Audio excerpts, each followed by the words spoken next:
Thank you so much, ma'am. Ladies and gentlemen, now let's move on to our next session. Yes, session 9.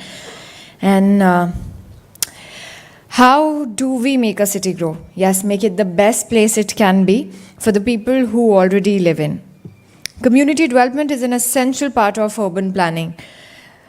And we all know that this holds true not just in the type of structures that are built for work, stay and play, but also in the very initiatives that guide urban living. Exploring the different aspects of community-centric design, we have a riveting lineup of speakers. Ladies and gentlemen, now our first speaker in this session is Mr. Sameep Padora. Ladies and gentlemen, he studied architecture and planning in Los Angeles and New York, graduated with Masters in Design Studies from Harvard University in 2005. He then chose to move to his homeland to explore his professional prowess, leading to genesis of his firm, sP+a. Ladies and gentlemen, characterized by sustainability, Mr. Sameep Padora's work charter begins by addressing the context of a project and also by challenging it. So here we have the gentleman himself. Welcome, sir. So the title of my talk this evening is The Inherent Smartness of Cities. What I'm basically arguing for here is that the way that our cities have evolved and are structured today, there is a certain amount of intelligence that is almost coded into its evolution. And what I'm going to do is basically show a few projects that we've done. It doesn't cover the kind of width of all of the work that we're involved in, but it just kind of covers a range. First, let me go back to what has been the major kind of stress on the conversations that we've had today is this idea of technology and really what the mandate of this is, which there are in a kind of response to this idea of technology taking over our lives in a certain extent. There's nothing good or bad about it, but one starts to kind of think through as to what this actually means for any kind of lifestyle that we might have and also other aspects. So let's just get back to how this kind of impacts the person. And this goes back to what the gentleman from Bureau Happold showed, the Maslow's hierarchy of needs, and how you kind of go right within, start looking at these, at the kind of idea of actualizing your kind of existence, and then how that kind of spreads outwards towards the bottom, and how in today's time it actually kind of might be even this, right? So that becomes almost a kind of basic need. And there are lots of memes online that actually kind of question this notion of technology, about smart people and where are they, and how that, in a sense, is really the kind of cornerstone. And even at some point, some things that are really much more serious, that and how much impact does it have through the cross-section of our society. Rem Koolhaas, who is in architectural circles nowadays, the Grim Reaper, kind of has also, in a sense, kind of sounded the death knell for smart cities, asking whether smart cities really make us stupid, or for in another case where our kind of democratic rights are being kind of in some sense bargained away as well. But I'm not as pessimistic as that, but and I really think technology is a good thing.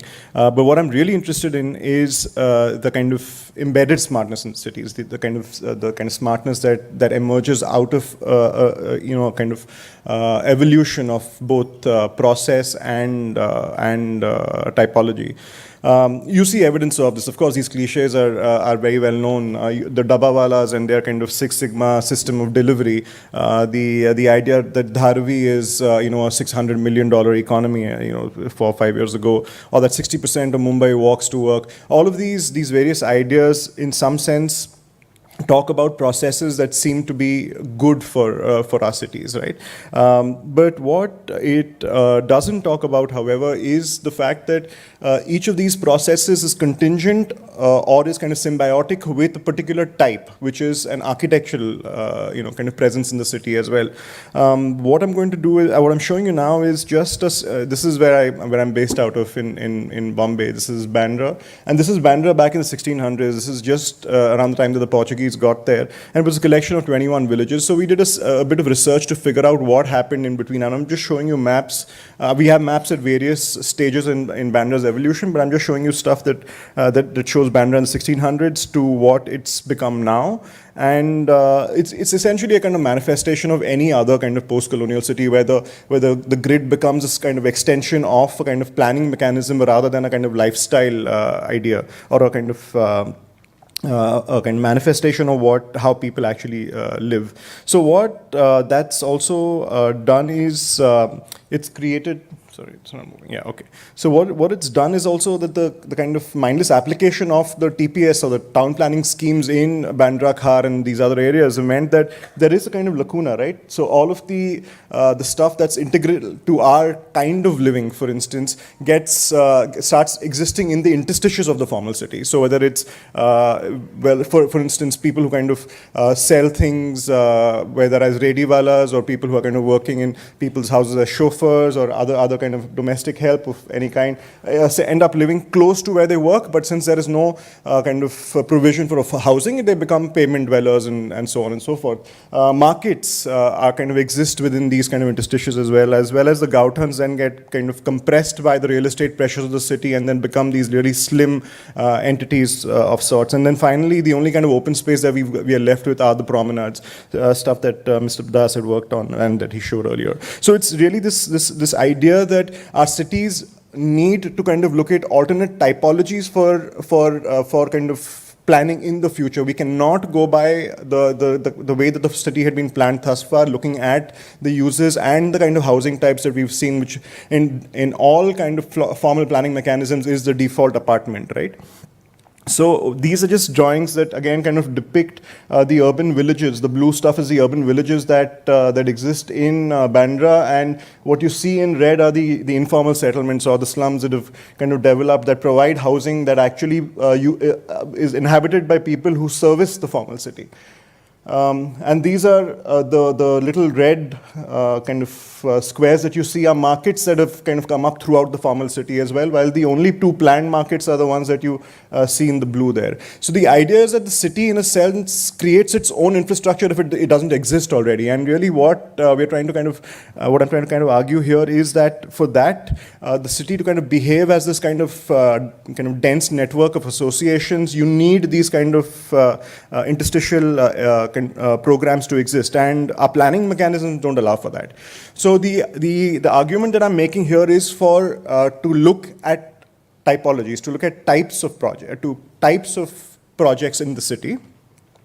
And now specifically talking about Mumbai and talking about housing, if you were to kind of look at the history of Bombay, the one particular typology of housing in Bombay is the chawl, which came up from this kind of worker-related housing, but it mutated over time to not only include workers, but also had families and relatives from villages, and everybody kind of lived together in this really kind of dense system.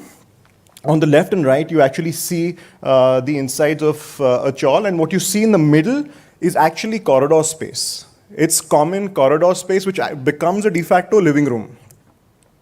On the upper level in another chawl, the middle space actually has skylights that are kind of punched through it, and they actually create this entire thing almost into a quasi-courtyard. Now, the argument here that I'm making again is that it isn't the original design of the chawl that is critical. It is the design by appropriation that becomes important. That is what we want to kind of learn from.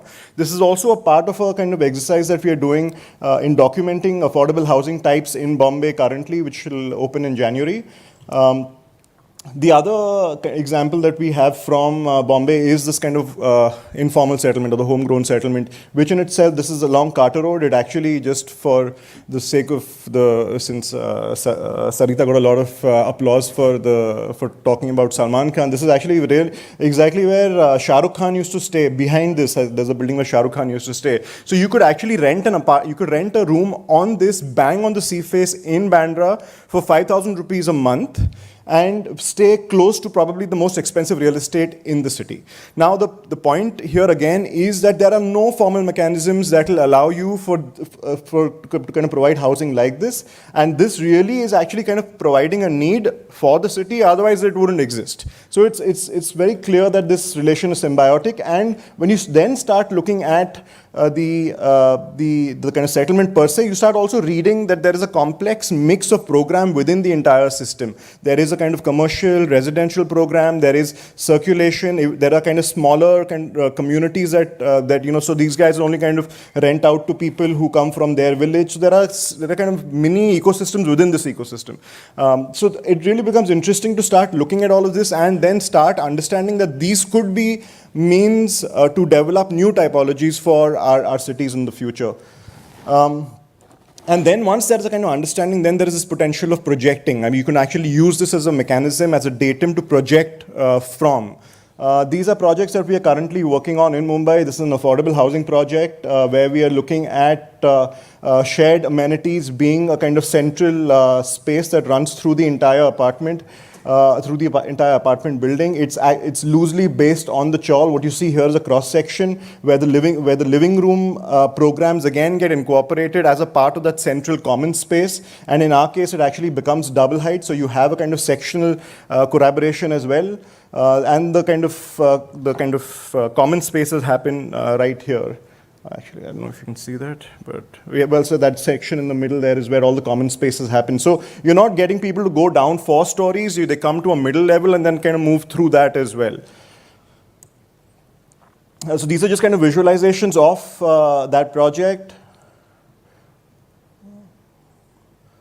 And what it does is, because of the fact that these kind of community spaces are tied so closely to the kind of living programs at the mid-levels, they also get maintained a lot more intimately than they would if they were completely separated from the kind of residential or the living spaces. This is a second part of a project. A second part of the presentation is about a project that we've done with the students of Sir J.J. College of Architecture. It's a research that we had done with the students and URBs, where we kind of studied the kind of the implementation of a house in Dharavi. So people were actually building a house in 45 days flat.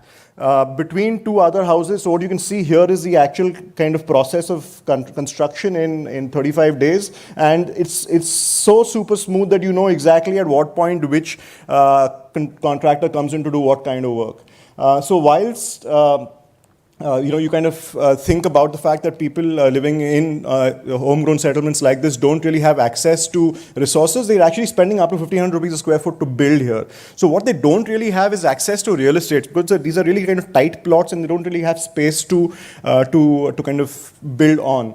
Because they're always building between one or two other settlements. So what you also see is that the outdoor spaces are very well articulated. They're very well used by people. Temporally, the kind of use changes. Kids are playing there during the day. Women are actually drying papad and things like that. In the evening, it becomes a parking and for gathering space for festivals. The edges of the houses are also very, very immaculately detailed. So you'll see these kind of spaces where people leave their shoes outside, but there are steps so they can sit, chat with the neighbor. So the idea of the inside and the outside is really kind of very fluid. The implementation of the house itself is technically very interesting. It kind of reverses almost all structural logic that one might actually kind of think of, but it's very, very effective. The only real kind of issue here is that when they're actually building here, they're building like they build in the formal city, a slab upon a slab. They cannot go beyond a certain height officially because there is a cap of 14 feet. But what they tend to do is that they tend to build incrementally over time and keep adding floors gradually. So what we did for this scheme was we actually kind of generated a kind of anthropometric understanding of that section and did a kind of section that maximizes the amount of space that you actually need for each program, and then it really becomes a kind of series of various levels that are kind of scattered through the section of the space. It almost becomes a kind of furniture piece. And what you actually end up getting in real terms is almost 150 square feet more within the same volume, which is which is a direct benefit because people can rent out those spaces, they can use them for production of whatever other kind of commercial interests that they are kind of involved with. So the idea was that we could actually use a kind of a similar volume but create more real estate. We also worked with the local contractors. In this case, we actually did a office for Herbs. We collaborated with Herbs to do an office out of EPS. We built a machine from whatever material was available on site in Shivaji Nagar here and cut those EPS blocks at angles and then kind of did this vault-like studio space. So the idea is to also look at the settlement as an opportunity for resources that you can actually mobilize to construct. And lastly, we kind of used all of this information to then speculate on an application that is much larger. So what we were arguing for in this case is in Subhash Nagar in Dharavi, we were arguing that people building in these areas are already building with a certain amount of intelligence and also with a certain amount of speculation in terms of how they'd increase the house over time. And this is the kind of structure that's actually working very effectively.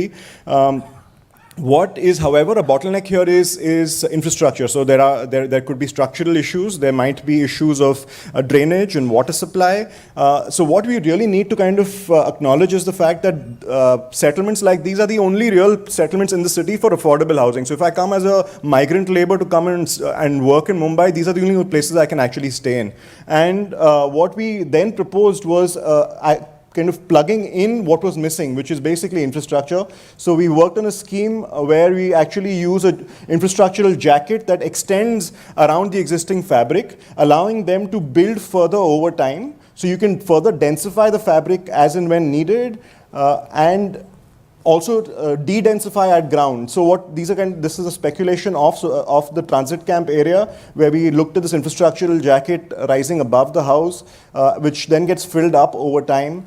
To create a fabric that's similar in its kind of vitality, but also creates these alternate spaces at multiple levels, which you could also use like they use ground spaces. Sir, I'm sorry to interrupt. We have Sure. 5 more minutes. All right, I'll be done soon. I'm just going to do 2 more sections. One is the idea of, the first idea that I spoke about was the idea of looking at mining types, looking at existing types, and then kind of learning from that. This is a few projects that we kind of did in Ahmedabad, where we looked at, those are the 2 sites. We were kind of building on a corridor which supposedly has the least amount of green space in the whole of Ahmedabad, which is the SG highway, though there is a kind of government mandate to create this as a kind of greenway, but there's no such work done on it. So as a developer who owns this site, what we were proposing is that we build the greenway from the nearest BRTS stop to our site, allowing people to kind of walk to the site, and then also to further extend that green space into our project itself, hence creating a space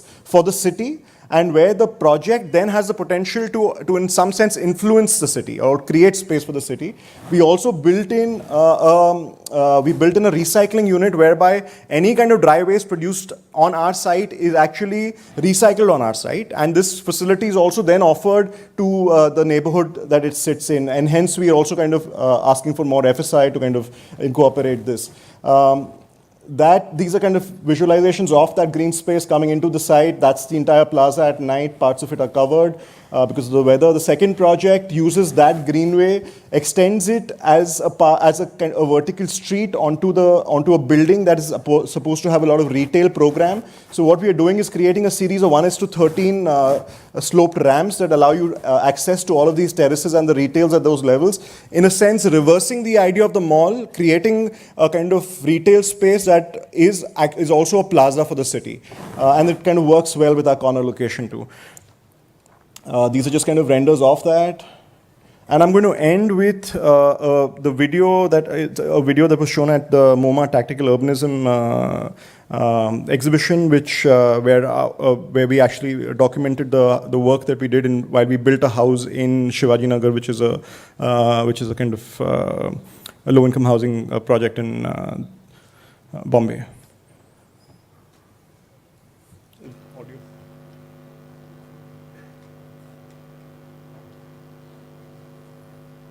You can? Play it from there.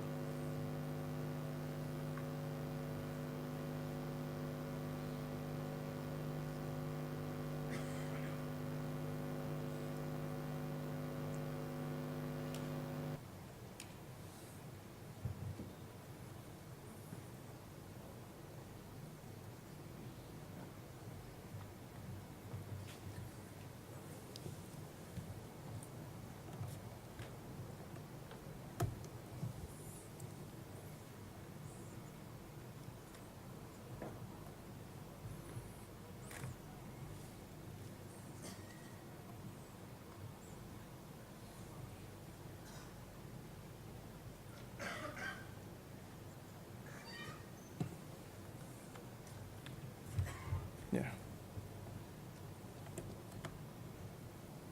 That's fine.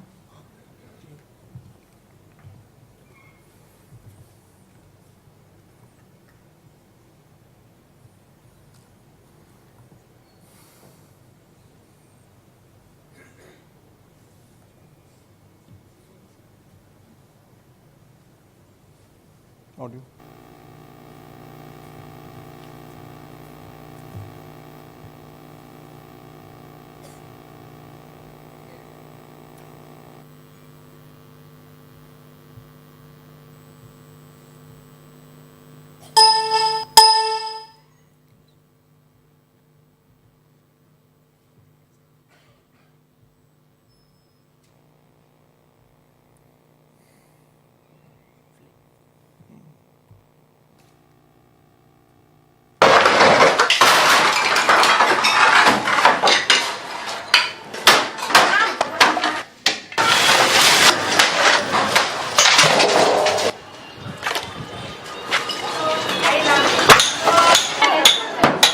Action. मेरा photo ले रहे हो?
Thank you. Thank you so much, sir, for such an interesting session. And ladies and gentlemen, now let's move on to our next speaker. I would like to invite on stage Mr. Sandor Lederer, co-founder and CEO of K Monitor, a watchdog NGO for public funds in Hungary. Ladies and gentlemen, K-Monitor was founded with the aim of raising awareness about the issues of corruption to bring a new level of transparency in the field of governance for the purpose of fostering democracy and the rule of law in Hungary. K-Monitor operates open data websites, conducts research and advocates for legal reform. In 2012, K-Monitor developed a website called The Network, a database and an interactive map on political and economic elite networks, public procurements, farm subsidies, and EU funding.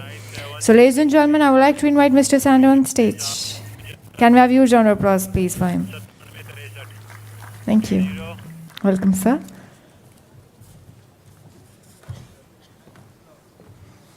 Hello, good afternoon.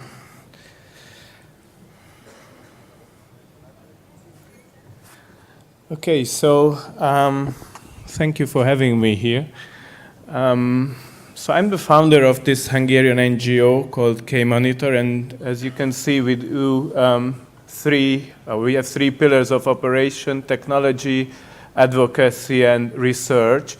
And I will talk in detail about a campaign that we did last year, which called This is the Minimum, and it targeted cities and local governments in Hungary. But before that, to have an idea what we're doing generally, I will tell you briefly about some of our projects. This was a project we did also at the end of last year, beginning of this year. As told in the introduction, we have a huge database of corruption cases in the country. It's like a library of certain corruption cases.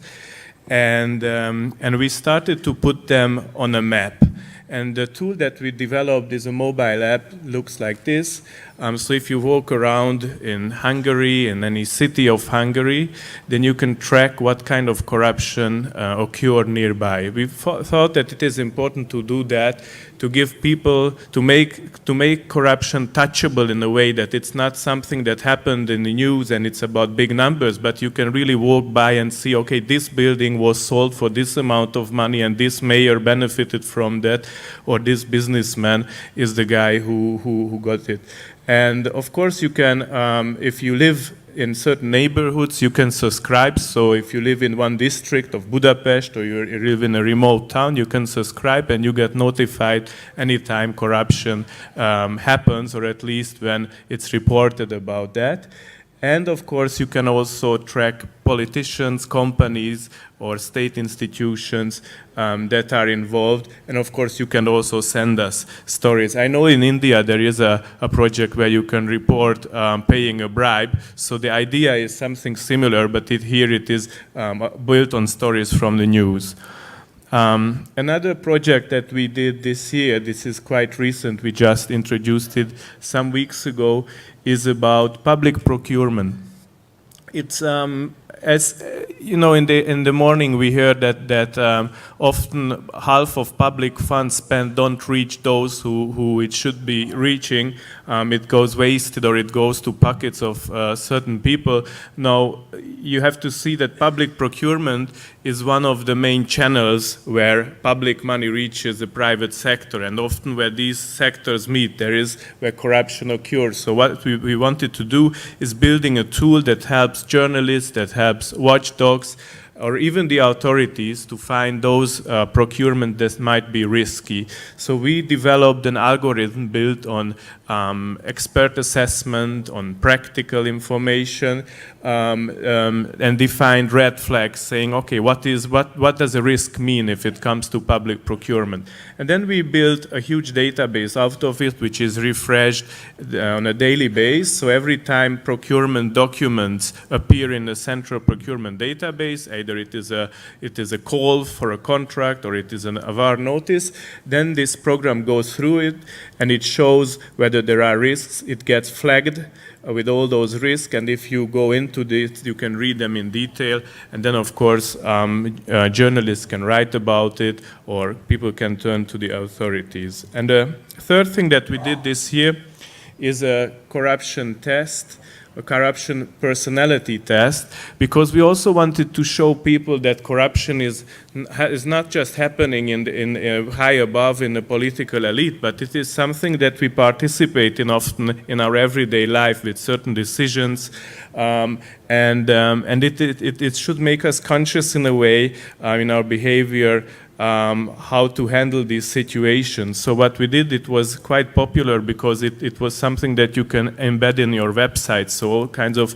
news portals spread it, and people had to answer 15 questions, and after and it got an evaluation how high the propensity for corruption in their case is. So these are certain tools that we worked on, but of course they were targeting mostly individuals, and it was like in a way tools that we did because we found that the state isn't fulfilling its task in fighting corruption. And the project I want to go more into detail is this minimum program, which is an advocacy campaign that we did. It was important because here we address the authorities or decision makers much more. So just a bit about the context. Generally, you know, we call it freedom of information. I think here in India you say rather right to information, but it's the same thing, that you have access to information about public spending, about budgets, so you can see what taxpayer money, what your money is spent on by the government. So we have a quite good act, but the problem with is that it's not really fulfilled by government agencies, neither by local municipalities. Also, the problem is that if it's fulfilled, so if data is published, it's often in a way that's not understandable, it's not in a machine-readable way, so it's like PDF files or scanned files uploaded in a web page, and it's almost as it wouldn't be there. Another problem also is that the government in Hungary at the moment, which is in power for 5 years now, it has a very strong majority, which leads to the fact that they're not really open to any kind of compromises. So they work as being in a one-party system, not taking care about NGOs, not dealing with the opposition. And of course, this is quite comfortable ruling a country in this. And what they don't like, because this is endangering power, is transparency and is participation of others and of course citizens. So for us as an NGO, which has among certain goals also or activities advocacy, so we try to make better laws, we try to influence lawmaking. This is a horrible situation because we have no partner on the national, on the government side, but there's nobody we can talk to and nobody who listens to us. So we were thinking, okay, how can we make things better in such a situation? What should we do to have an impact? And then we said, okay, let's go one step back, let's go to the cities, let's go to villages, let's go to the municipal level, which has a much more direct contact to citizens, and also you have much more options since there are hundreds of cities and municipalities in the country, so you should find some of them who are partners, and of course they have the autonomy to act much more, let's say, open than the government does. So sorry to interrupt, you have 5 more minutes. Okay, I will hurry up. Yeah. So what we did was we defined a pledge for the local elections last year in 2014 and said there are 4 important issues that we want local candidates to take commitments on. One was the transparency of the local budget, to make it available and also to present it in a way that people really can understand it. What is the money spent for, in what relation it is to other spendings, what incomes the local government has, to encourage people to get interested in how the municipality is working. The same with contracts. As I said, they sometimes upload it, but we wanted to have good databases. So if somebody interested in a certain topic like school, then he can find all kinds of contracts. This is like about reconstruction of the school or a certain school program that was done by the local government. Same with agenda proposals of minutes. This is the way people can really have an insight in how the local municipality is working, what topics they're discussing. Of course, nobody knows what's happening in the town hall if nothing of this information is public. But if there's a good database, and I'm interested in all kinds of issues about schooling, then I could quite easily search and even go to those meetings or hearings or sessions of the local municipality where decisions are made that are important for me. And the fourth thing, of course, if we talk about corruption, is asset declarations, so the enrichment of local decision makers. Asset declarations also shall be public. So these were the four minimum points that we designed, and then we ran a campaign before the elections, and this is the map of Hungary with all those cities and towns where we got candidates that signed this pledge. It was over 200, and afterwards from these 50 were elected. So we immediately started working with them. And this is Budapest, the capital city, where you have districts, so there were several. And in a quite short time, we achieved a change in several of these districts, which means that the mayor or the local assembly made a decree or made a local law which enabled or made these things happen that we requested. Of course, there were places where people got passive, or it was also what quite often happened, that those who signed this pledge remained in a minority in the local council. So they tried to make a change, but of course people didn't vote. The majority didn't vote for it. But something which even surprised us was very interesting. It was that even at places where our partners were in a minority and the emotions were voted down, afterwards the mayor sometimes took over elements and adopted it because he saw it's quite bad for his reputation if it becomes public that he's against transparency. So even in this way, we could achieve in certain districts success. So what we learned from this project, and also that's the reason we continue working on this, is that we saw that in cases where you have very strict national governments or regional governments that are not really cooperative, you can find your partners on the local level and you can start up building up good examples from piece by piece, from little. Also, on the local level, I think because people know each other much more and know the local problems much more, there is a higher ability and a higher openness towards cooperation between different political parties. And also a very interesting thing that we learned was bad decisions are not always taken because politicians are bad or they're corrupt. It's often because the lack of skills and knowledge. So what it was very important to us to see that we have to provide materials, we have to provide draft laws to help them to adopt good regulations. And often they were really happy and really in a partnership with us to implement them. So what's happening next? Of course, there were places where we couldn't achieve a change yet, so we start working on that. We also... just one more minute for you. Okay. This is the last slide.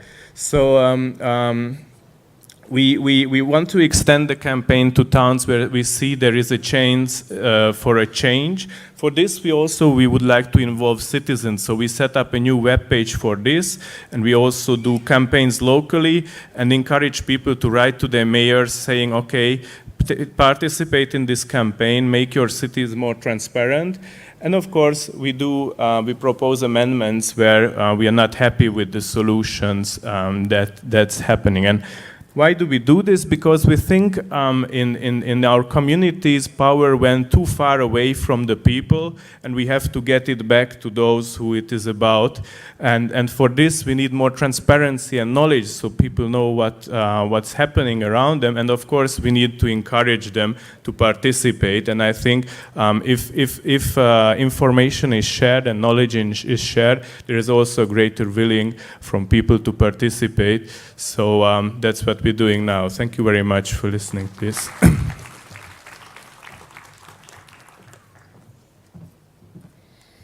Thank you so much, sir. Now I would like to invite on stage Ms. Archana Prasad, the co-founder of Jaga.in, a community space in Bangalore aimed at supporting local arts and technology communities. Can we have you, ma'am, please, on stage?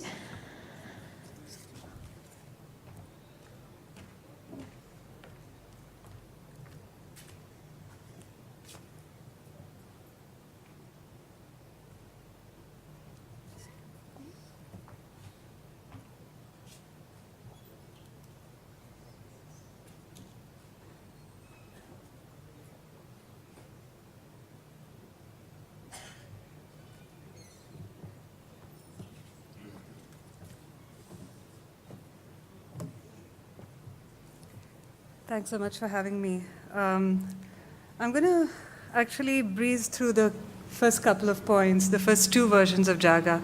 Jaga started as an art project between my partner Freeman and me. He comes from the technology world, I came from the art and design world, and we thought it would be interesting to have some kind of a creative space that was shared between our two communities. Right? We thought, let's bring them together and let's see what happens. It was going to be a temporary project, maybe 3 months, maybe 6 months. Nothing too long drawn. This was in 2009. A friend of ours loaned us a small plot of land. It was a piece of wasteland. We used pallet racks. These are like modular steel structures that are used typically for shelving. And we created a building. We called it the living building, 8.5 meters high, and then actually took about 15 hours to construct the skeleton, and then after that we started decking it out with all kinds of things, vertical gardens, found art, so trash. So how do you use trash? How do you upcycle, use billboards on the outside to create a skin? Inside was interesting. We'd have all kinds of people come in and use our space. So you can see here, dance performances, to exhibitions, to talks, bar camps, all kinds of great stuff. We ran this in the space for about, I'd say about 12, 14 months. And some of the things we learned from doing that, much longer than we intended the project to run, just because it was adopted by these people so fast, we thought, okay, both communities, the technology communities and the design creative communities, really kind of took to this space and felt it was their own. They built it, they owned it. The other thing is that because it was this shared kind of ownership, this interdisciplinary learning just happened organically.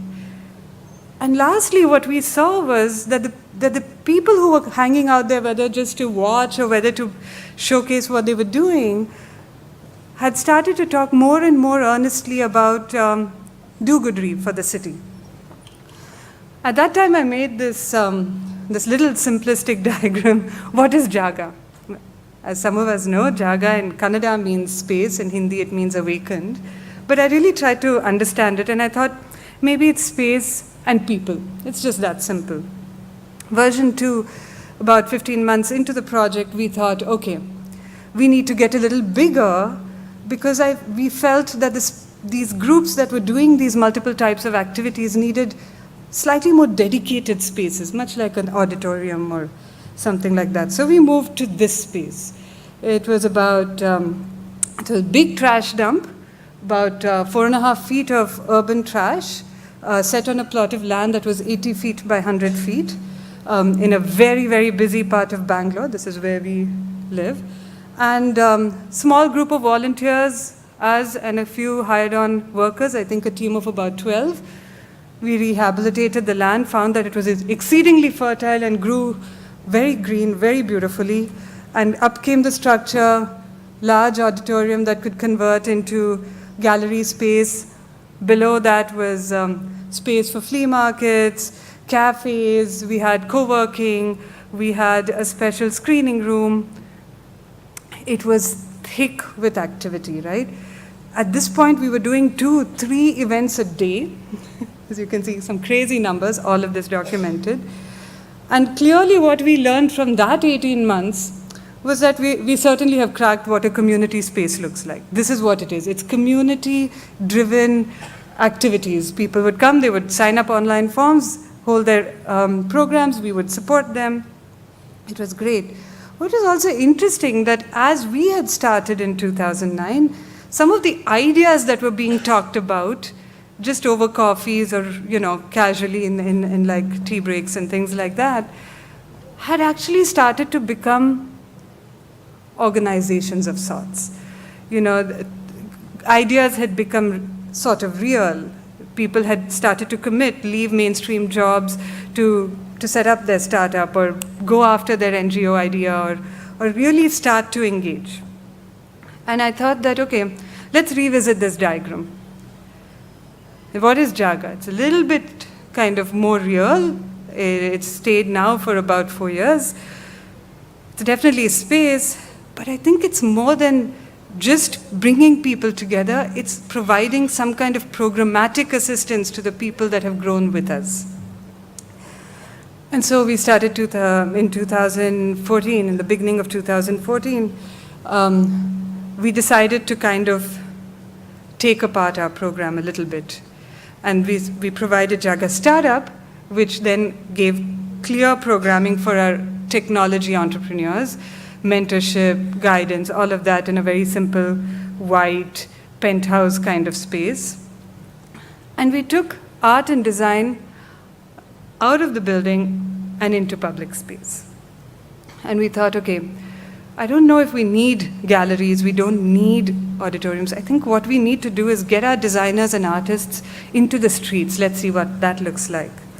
A quick segue, simultaneously, we were also working with central government organizations like Department of Science and Technology, doing kind of large-scale documentation of Hampi crafts, living crafts, people who kind of were the last in their line with the certain crafts that they knew, documenting them on video and then kind of presenting them online.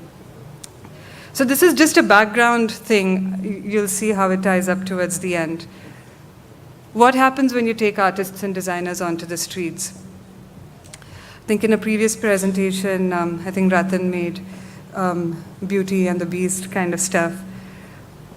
It is important to engage the designers and the artists with a solid foundation of research. So this project called the Urban Avant-Garde followed closely a project which we did with the local government agency called the Malleshwaram Accessibility Project. This was deep surveys into understanding what made for more kind of NMT style access to the small neighborhood that had gotten congested with traffic, with inaccessible sidewalks. It had just become kind of nightmarish to live in. And after a 3-month research process, we invited designers and artists, both nationally and internationally, to look at that research and kind of present it back to the people in ways that they could understand, in ways that they could participate in. So this was an early attempt at, taking it out into the streets. We worked with BMTC, local bus transport services, kind of started to talk about things, involved the communities that lived and worked there and studied there in the process of this art making. Ma'am, sorry to interrupt. You have less than 5 minutes. No problem. We then adopted flyover spaces, right? We're looking at really derelict, under the flyover, these big alien infrastructural pieces under which for women, for just kind of scary, nightmarish, trashed areas. And we invited 10 artists to engage with it closely, week on week, for a process of 6 months in 2014. And slowly, with the community, using kind of subversive methods, using community participatory methods, they started to rehabilitate the space, but constantly involving people, right? Another project, taking over a toilet space in a local park, working with community groups. Another flyover, different type of community engagement, leave your mark on the city, quite literally. And now to this project, which will launch in a couple of weeks, Malleshwaram Calling, where we kind of try to bring our technology support into public space under these flyovers that we've adopted. Now Jaga's adopted more than 5 of these flyovers across Bangalore city.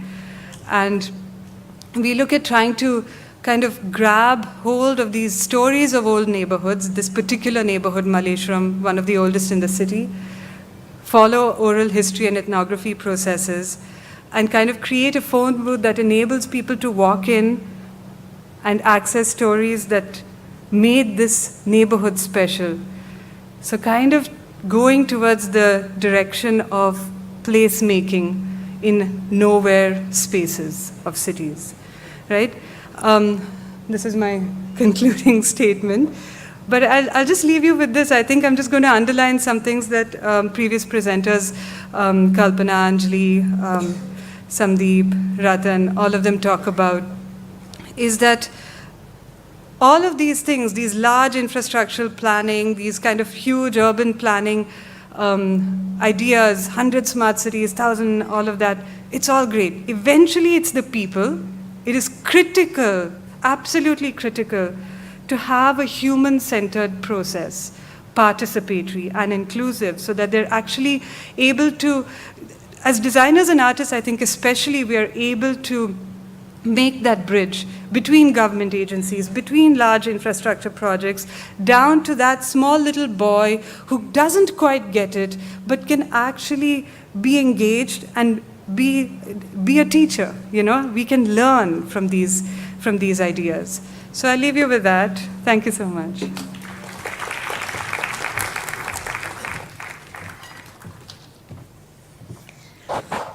Yes, very rightly said. It's first the people, then the technology. And now I would like to invite on stage Ms. Mriganka Saxena.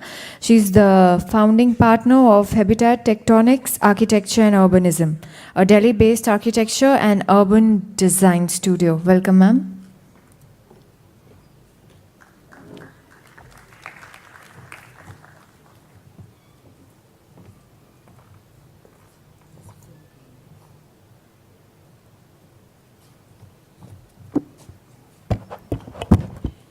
Hi, I have a personal inclination to work at the interface of policy and design, so that's what I'll be talking about. Especially it's important because in a session where we're looking at experimentation, I think it's very important to create an environment where experiments can happen more as a norm rather than an exception. So, could this go on? Yeah, so we're looking at policy. Before I get down to how policy can create that environment, I think we'll just do a quick recap on what we're facing. Yeah? So going straight in, urbanization, we've talked about it, 377 million people, going to about 900 million by 2050, which is about 3 times the population of America. What is interesting here, though, is that the 377 million is actually spread across 6 different types of urban settlements. If you look at the little circles on the bottom, ranging from 30 million to 55 million or 76 million, implying that no one type of urban settlement can actually be ignored. We need to be working across scales, across hierarchies of settlement. Biggest challenge, of course, providing shelter, employment, economic opportunities, basic infrastructure.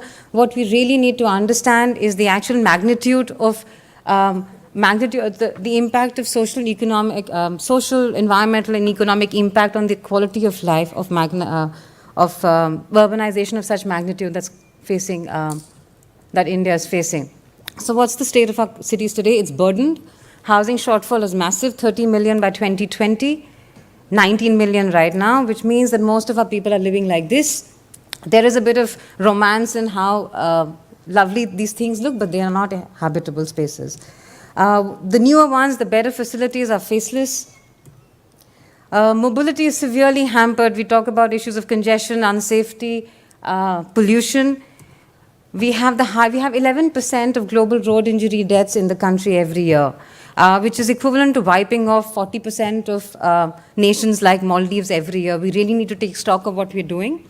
For the everyday man, it's that. At the arterial level, even for pedestrians, it's really not comfortable or a pleasure to move around in our cities.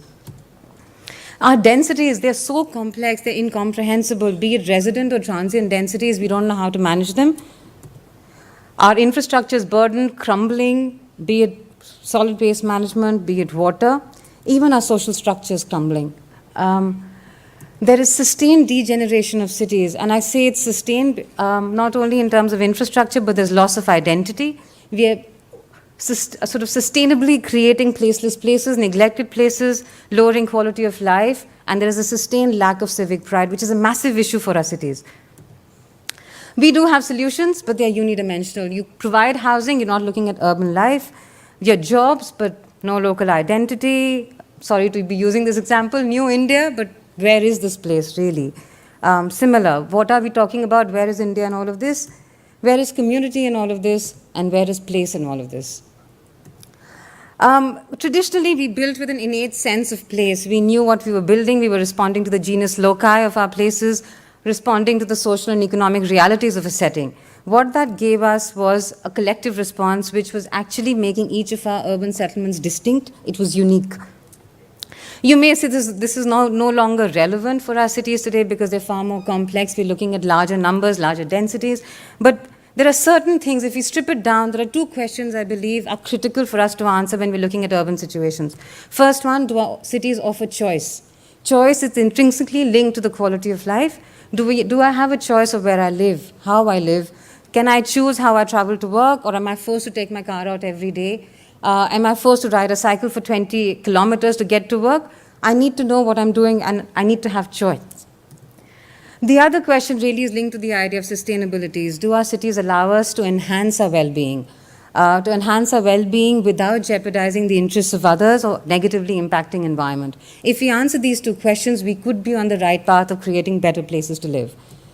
If we are doing that, there are a few essentials that we require. I call it five things to deliver successful, thriving cities. Political will, with the whole smart city initiative, I guess that's there. A very robust policy framework, definitely not there. We don't have a robust policy framework. Integrated design, we've seen multiple examples of how one could do that through the day. Robust delivery mechanisms so that the initial vision is not actually dumbed down as we go through the process. And of course, maintenance and management regimes. Once you deliver something beautiful, you actually take care of it and you nurture it. Policy can and should play a key role across all these levels. I truly believe in that. It really depends what we're doing. So if I were to quickly go through this, and there are various principles of delivering better places, there are scales of operation, so going down from the national level down to the building, and there is a process of delivery. Whichever way you look at it, there is an intrinsic relationship between development policy and the process of development.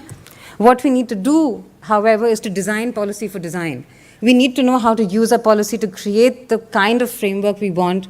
There were murmurs through the day by speakers saying, policy is restrictive, it doesn't allow us to better our product. I completely disagree. We just don't know how to create the right policy.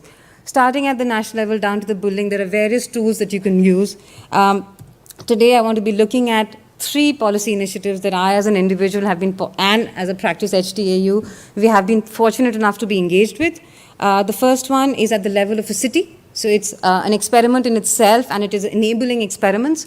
The second one is a project in the UK, which is Urban Design Codes for the city of Rotherham, a beautiful framework to actually help cities grow over time.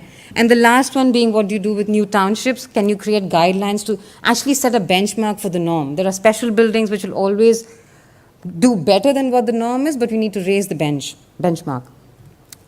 First one, TOD for Delhi. This is the new policy, got adopted by the Gazette of India, part of the new master plan, and a massive achievement, massive achievement. Was involved in it for the last 3 years. Started with a simple thought, which was essentially about a livable city, safer, greener, more civic pride. Put the pedestrian at the heart of it. It was inclusive, egalitarian, environmentally sustainable, and was actually working towards creating higher density, mixed use, mixed income buildings, which would help support and encourage the use of public transport. Sorry to interrupt, you have 5 minutes more. 5 minutes, okay. Is that it? Okay. What it does is it brings about a paradigm shift in planning from going from zonal plans like this to actually restructuring how a city works. Moving on, from a sprawl, you get more focused areas of intensity of development.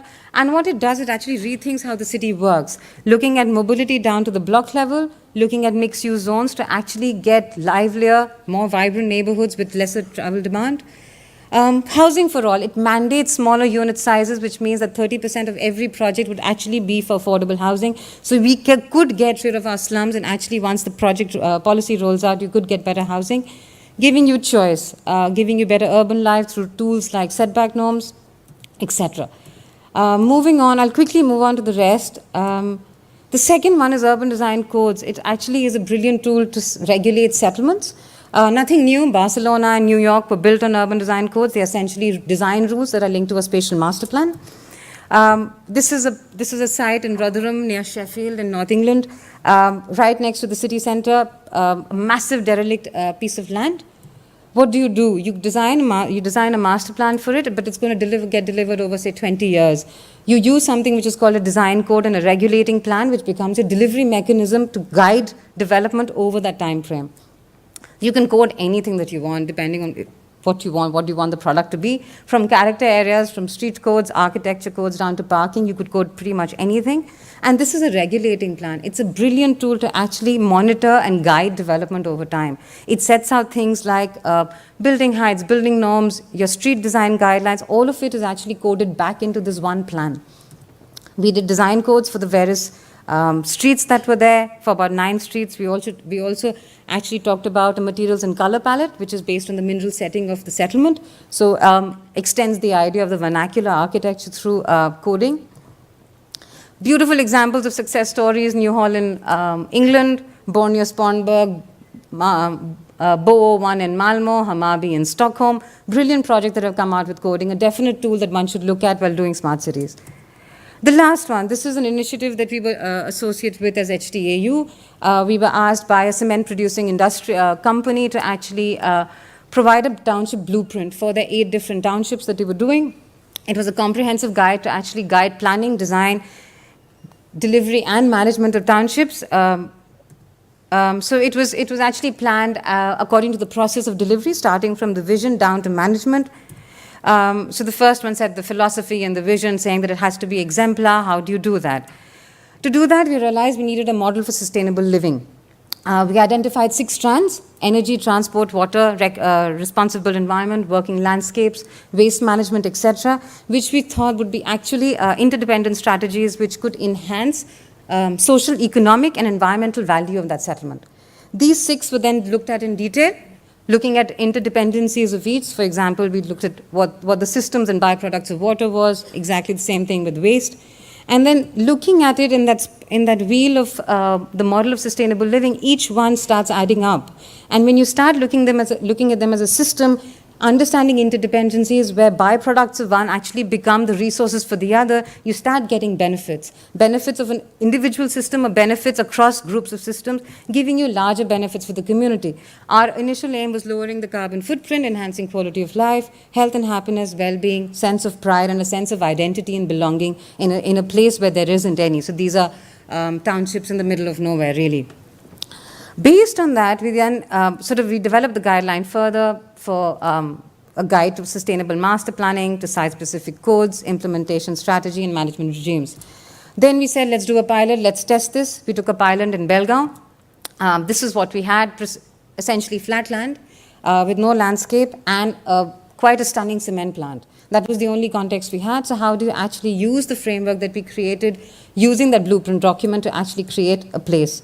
Basic site analysis, developed a structure based on climate, based on topography, looking at minimizing energy resources, all of that which was governed by the cycle of sustainable living that I showed you, giving us a fairly rich framework for a place to grow over time. So these cement plants functioned for about 30 to 50 years. So how do you create a framework that would actually be robust enough for it to grow from a population of, say, about 1,500 people to up to 3,000.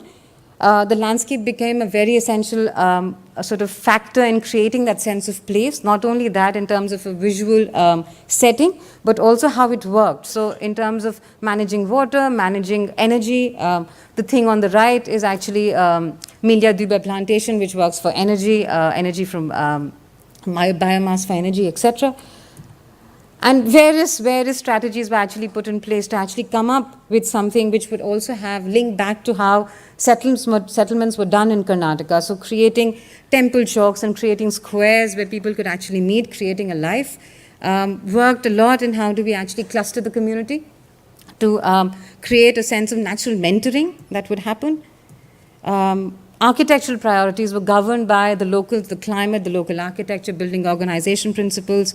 Typologies were developed to be able to enhance that further. We're hoping that at the end of the day, we would be able to create a place with a soul, and really believe we can regenerate our cities, and we must create beautiful places, but we must also work at policy to be able to create that environment that would allow experiments like these to happen. Thank you.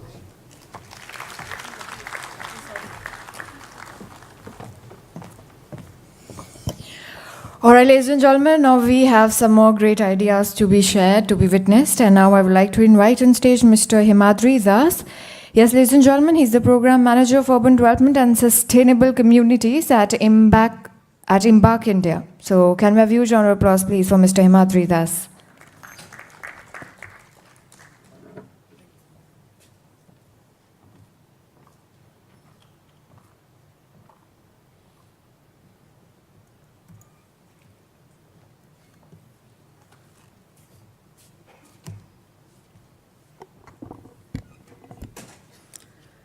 Good evening. Thanks to all of you who've been here all day, and there have been a wide range of things that has been talked about. Thanks to be here, and I promise I'm going to take very little time, so jumping onto it. I'm going to talk about an interactive tool to enhance participation. So we've been talking all day, and a lot of also discussions about participation and how that is important for cities. And going forward into the smart cities, that we should be talking about better participation. What I'm going to talk about is how to do this participation. So what I want to say is the case I have taken is based on a book that we have written at WRI. This is called The Safe Access to Mass Transit Stations in Indian Cities.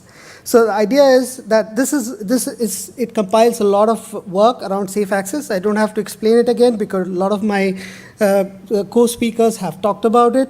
And what it does is it compiles a lot of case studies, work that has been done by EMBARQ India and by WRI in India, as well as by other agencies in various cities, primarily looking at Mumbai, Bangalore, Hubli, Dharwad, as major reference points. So what we're going to do is, what we did was we wrote this book, which was a manual, which was a technical guide for development authorities to actually do safe access. But the challenge was, how do we manage to make the bridge between this technical guide and the actual audience, which are the people, because those people are the ones who are impacted, as was discussed earlier, by not having safe access. So the station area, again, why the station area is important? Because it's a place not only of connectivity, but a place to work, live, shop, and where play can also happen. The safe access approach that we talked about and we sort of put together through the case studies has people at its center, as you can see here in this diagram. What I'll do quickly is look at the big picture, which will tell you why safe access is important, which has been talked about really a little bit, so I'll really skid through these. One is that 32% of the total population is living in cities, and what's alarming in the graph below, it says that the total motor vehicle population is actually growing faster than the total urban population of the country. Fatalities, huge number of fatalities, and we see more than 10% are people who are actually who were walking or on cycle. And the graph on the right of your screen, it shows that from 1994, 2003 to 2004, 2013, number of accidents have reduced, but number of fatalities have gone up. So what was the disconnect that actually happened there? In order to counter this, the government has put out major investments in mass rapid transport. There are 6 metro rails already in operation and 8 BRTS systems in operation, which is actually bus rapid transport systems, and there are many more on the drawing board. So, but at the end of it all, building MRT has limited efficacy in a city when it is not part of an integrated strategy to improve mobility and make the urban experience better, as you can see here. So here is the experiment. What we did was we took this technical guide and we turned it into a game board, which is, well, it's kind of gamifying the whole thing, gamifying the Safe Access Manual. Just to give you a flavor of the kind of things that is there here, the Safe Access Manual talks about 5 principles which are critical to make safe access happen, and specifically around station areas, as I mentioned earlier. Public space, improving public space, pedestrian and cycling facilities, safety and security. A lot was talked about safety and security in the Indian context. Feeder services, which is really about bus and other auto rickshaws, which service mass rapid, and parking. So out of the 5 principles, you can see 2 of them here. That's kind of a zoom into the board. There are also role play cards. The role play cards essentially have 3 types of roles. So from the left, you have government roles. Then you have a whole lot of citizen roles that you see in the middle, and then you have private entrepreneurs, which are on the side. Also, I might mention that this game, this so-called interactive tool, and the game is played in groups. So you need like 5 members in a group, and each of them get role play cards, and they're supposed to play a role. How the game is played is step 1. As you can see in the game board, in the zoom in, there is a strategy is designated per table. So if there is a group of 5 people sitting at a table, you have strategies designated, and there are 2 sub-items per strategy. And the sub-items here are actually graded strategies, which could be, which need to be, which have, it is kind of shades of gray. There are, for example, neither of them is a clear answer to safe access, but they all address slightly different issues. A lot of them depends upon availability of space, availability of finance, so it becomes really a complex sort of discussion and negotiation to be able to choose any of these strategies over another one. So all the participants must choose one option per strategy, and all participants must collaboratively choose one option per sub-item. So it's the collaborative part where all the team members have to come together and choose one, is where some interesting discussions happen. And of course, once the ideas, the principles of the safe access are understood, the participants or the players are then apply these new tools to a real site. What we have done is we have taken this game to 3 locations in the country, starting in April this year at our annual conference, the WRI annual conference called the Connect Karo, which was in New Delhi. And there are some visuals of it. What we did here was we focused on understanding the principles of safe access manual only. So it's understanding those 5 principles, and we simulated the environment of complex layering of principles. We had diverse aspirations, so we also addressed diverse aspirations and also the needs of the role. So for example, people who were, as per the role, had to act like someone who had a car.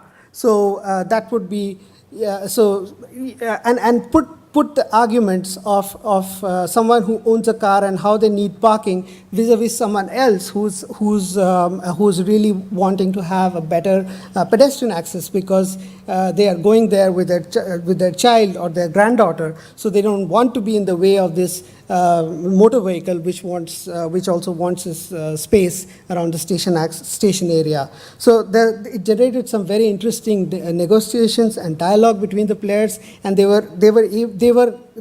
became aware of what are the issues which need to be dealt with when we are talking about safe access. The second iteration was done at the IHS Bangalore.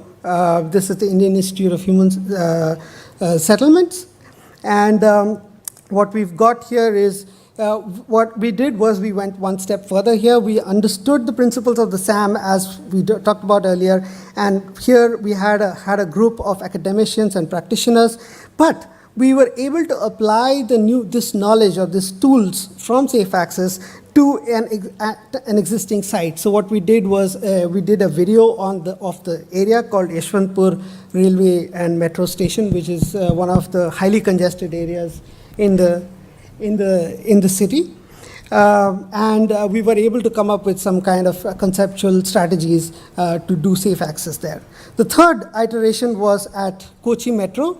This is again, as you know, Kochi. But what was very special about this is that we didn't not only applied, we understood the principles of the SAM, but we applied it to a real site, which are really 2 metro stations of the Kochi Metro. But we actually involved real stakeholders. So people who are running buses there, people who are going to office there, people who are managing traffic police, which are managing traffic in that area. So there were real stakeholders who were on board to play this game here.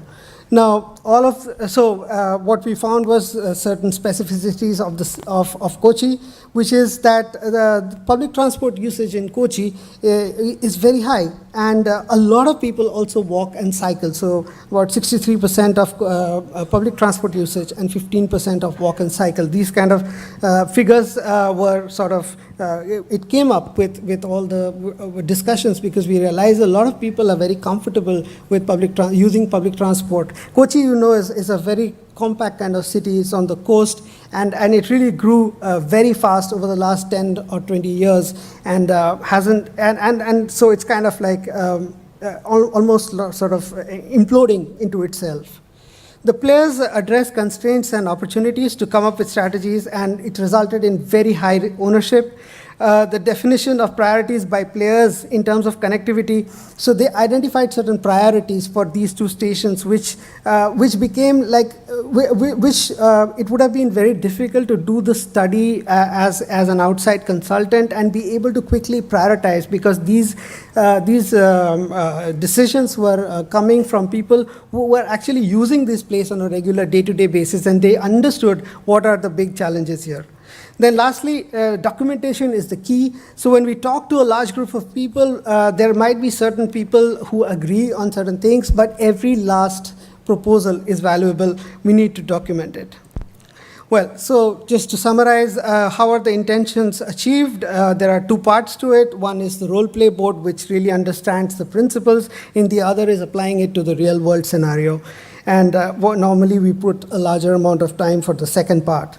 And citizens engaged, as you can see in this table here, in the last set of columns to your right. At the KMRL, which is the Kochi Metro, we talked about, we actually had people who are stakeholders, and people who are actually living and using that space, who are coming back and giving us some solutions. So at the bottom row here shows us, the bottom row shows us the different, the process, which is sessions and role play cards in the first one. The second one was role play on the board and discussion for the real world case. And the last one was really for discussion on real world case, along with specific strategies and solutions. That's it. That's how. All of you are welcome to come to this site. This is the EMBARQ India Hub, to download a free copy of the Safe Access Manual. I hope it can be of use to some of you. Thank you.